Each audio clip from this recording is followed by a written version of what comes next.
कचरे का सही मैनेजमेंट न सिर्फ एनवायरनमेंट को सुधारने का एक तरीका है, बल्कि इकोनॉमिक पॉइंट ऑफ व्यू से भी बहुत फायदेमंद साबित हो सकता है। इस सच्चाई को महसूस कर कचरे को धन में बदलने का अनोखा प्रयास जम्मू और कश्मीर के एक पेशेवर वकील और पूर्व सरपंच फारूक अहमद गनई ने किया है। आदाब, आप देख रहे हैं आवाज वॉइस और मैं हूँ आपके साथ अमीना माजिद। फारूक अहमद गनई को लोग कचरा उठाने वाले के नाम से भी जानते हैं, लेकिन उनके लिए कचरा सिर्फ गंदगी नहीं बल्कि एक अमूल्य संसाधन है जिसे सही तरीके से इस्तेमाल करके हरियाली, साफ सफाई के लिए इस्तेमाल किया जा सकता है।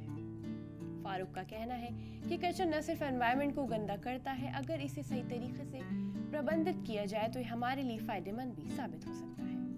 उनका ये विश्वास अभी एक सशक्त आंदोलन में बदल चुका है, जिसे वो क्वाइट रेवोल्यूशन के रूप में चला रहे हैं। फारूक अहमद गनई ने जब अपने गांव सादीवारा में सरपंच का पदभार संभाला तो उन्होंने एक अभिनव पहल शुरू की थी, जिसका नाम था मुझे कचरा दो, मैं तुम्हें सोने के सिक्के दूंगा। इस पहल का मकसद ये था कि वो लोगों को ये समझा सके कि कचरा सिर्फ गंदगी नहीं बल्कि अगर इसका सही तरीके से प्रबंधन किया जाए तो ये हमारे जीवन में अच्छा बदलाव ला सकता है। इस पहल के जरिए से उन्होंने अपने गाँव वासियों को ये बताया कि कचरा हमारे जीवन का हिस्सा है, लेकिन ये हमारे स्वास्थ्य, पर्यावरण और आर्थिक स्थिति को प्रभावित करता है।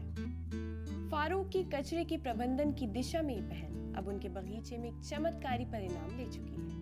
उन्होंने घरेलू कचरे से खाद बनाकर केसर की खेती की शुरुआत की है। ये पहल एक बड़ा कदम साबित हुआ है, क्योंकि केसर पारंपरिक रूप से कश्मीर के पुलवामा जिले के पंपोर और आसपास के इलाकों में उगाया जाता है, जहाँ स्पेशल क्लाइमेटिक कंडीशंस होती हैं। अगर आपको हमारी वीडियो पसंद आई हो तो हमारी हौसला अफजाई के लिए चैनल को सब्सक्राइब करना न भूलें।